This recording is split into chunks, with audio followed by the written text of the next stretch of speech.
Somebody needs to account for this thing. This cause must account. We're being shot. We're being shot. This man is not even a Wits student. They were shooting at normal civilians. Peaceful protest. And this is what they do to us.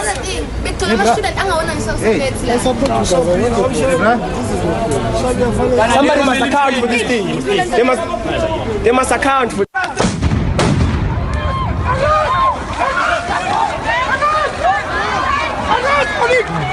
Arrest, please! Let's arrest them! Let's arrest them! Let's go down there!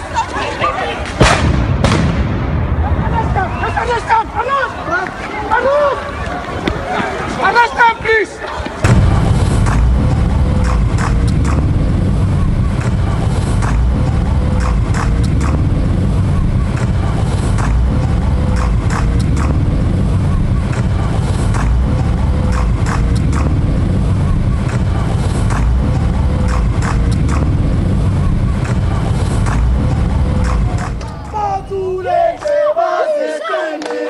All right, these are live pictures in the Braamfontein CBD in Zinga, where students are now marching in front of the pathology van that is taking the deceased to the mortuary at this stage. We're going to stand right here at the moment and let them go through us at the moment, and you'll see the visuals that are here, and that I'm not sure what I would say the numbers are at this point, but them marching before the pathology van, the 31-year-old man, of course, who was caught in the scuffle between police as well as students a bit earlier on, and they feel that it would only be decent, dignified if they could do so, while the circumstances are being investigated at this point in terms of what exactly had transpired. Let's just move towards this direction now.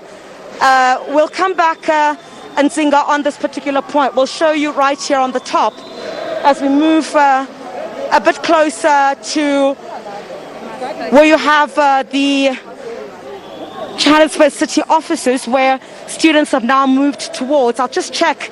We're on the corner now of Bickard Street, on the corner of Bickard at the moment, where students have now moved ahead of that pathology van. You forgive me a bit then, Zinga, while investigations are taking place at this particular point, but the circumstances that led to the exact cause of what we do know, of course, he was shot. And if police were responsible for that, either through live ammunition or rubber bullets, this is information that, of course, they would want quite clear as soon as possible. So I'll try and see if we can't bring in some of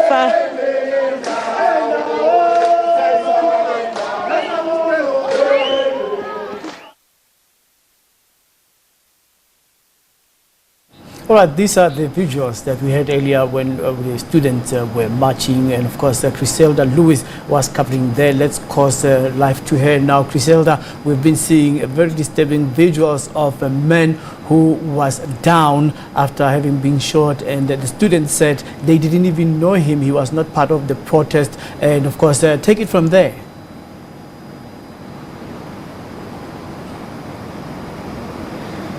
Well, that's right, Colin. At this particular stage, we know that the Independent Police Investigative Directorate is investigating the circumstances under which that man died, coming out of a clinic while the protests were taking place outside, and being caught in events that he had nothing to do with.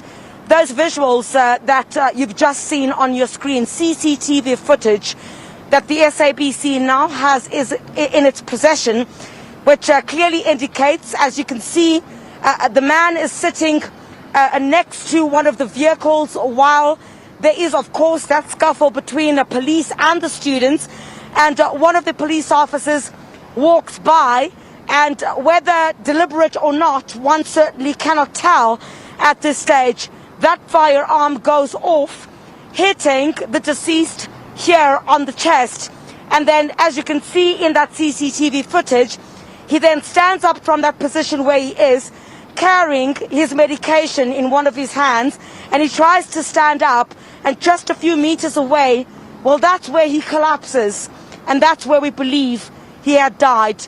We understand from Netcare officials that at the time that they tried to check whether he was still breathing, he had already passed on at the time. Those are the first visuals that you're going to see that sort of paint a picture towards what possibly happened in the moments to when the deceased himself had died. And I do believe perhaps that that is going to be one of the key pieces of evidence that the Independent Police Investigative Directorate is going to need in order to get to the bottom of exactly what happened there. But certainly lots of condemnation over what transpired in that clip that you played a little bit earlier on. Buwang Jones from the Human Rights Commission was here and saying that preliminary investigations certainly indicate that police may seem to have been heavy-handed in the manner in which they dealt with the student protest. The students are demanding, of course, access to education.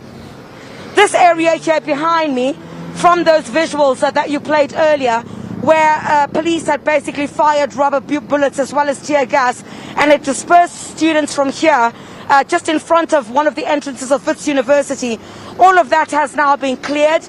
Police have been stationed a bit towards my left. You might not be able to see that at this stage. There is a police nyala that is keeping an eye on what's taking place now, given the fact as well that it is a peak time traffic. So the situation at the moment very calm, but quite disturbing visuals there from that CCTV footage, which indicates what possibly could have happened in the run-up to the shooting of the deceased and what happened slightly after, to the point at which he had gone to collapse and died on that pavement. You know, Chriselda, when you talk about that man getting shot right on the chest after he stood up to walk across carrying medication, earlier I spoke to Lieutenant Colonel Kema Kubela, who said that the police have been trained to know when and how to shoot. That doesn't add up.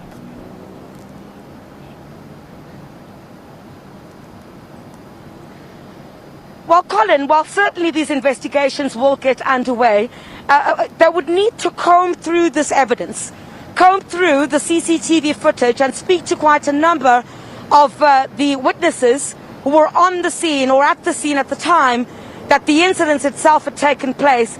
But from what we are seeing in terms of the footage, as it were, the deceased is trying to hide on the floor, carrying his medication, and then as he sits down and he remains there, that is where the police officer walks past him and with his firearm pointed towards the left, and that's when it goes off, and that's where you can automatically see that the deceased then brings his chest up, and you can see there is a shot. He's been fired towards the chest here, and then it's at that point that he wakes up then and tries to walk away with the medication still in his hand, and then collapses onto the floor. We've tried to blur as much of that footage as we possibly can, Colin, out of respect for the fact that it really wouldn't be a decent or nice thing for the family, I guess, to see such gruesome visuals. We've tried to remove as much as possible from that. You can see that footage on screen at the moment, and we've tried to blur as much of it as possible, but certainly this will give an indication of possibly what could have happened in the run-up to the deceased sitting behind that wheel, and that shot going off, and him trying to stand up with his medication in his hand, and then subsequently falling on the pavement and passing on.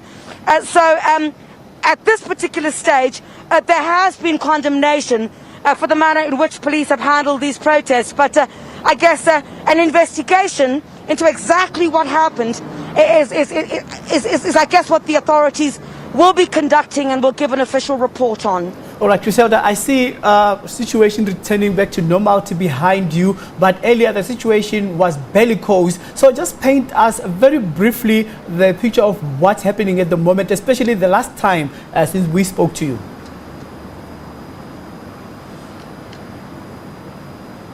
All right, Colin, the situation very calm at the moment. This is the very scene here behind me. We're just at about, I think it was shortly after 3 o'clock, is it? Yes, where the students had marched from Braamfontein to this particular area. They'd burnt tyres here and basically blockaded the road with some of the bricks.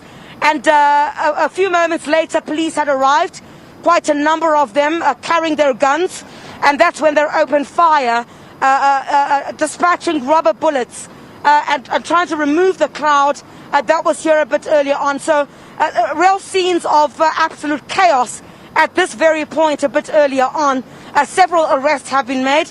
We'll have to get a full tally from the police a bit later on. But of course, absolute scenes of chaos here. A number of students also injured as well, and quite a number of them arrested. At the last time I spoke to the Human Rights Commission, Buwang Jones, who is the spokesperson for the Human Rights Commission, had indicated that he was going to the Hillbrow police station to chat to some of the students who had been arrested amidst the chaos here. All right, Chriselda, let me tell you, when you are still alive, you know, we can put you anywhere, even behind a motorbike. You can even drive your own car, multitask while you are reporting live. And I must say that they say you shouldn't congratulate a fish while swimming, but I am saying you are doing a good job and was away. And I hope I'm going to be alive for a very long time, Colin. Thank you very much. Long live Chriselda there. Thank you so much. SABC reporter Chriselda Lewis bringing us live coverage of the event as they've been unfolding throughout the day under the scorching sun, and giving us rolling coverage of the protest at Wits University. As you have seen, the situation has returned to normality. Earlier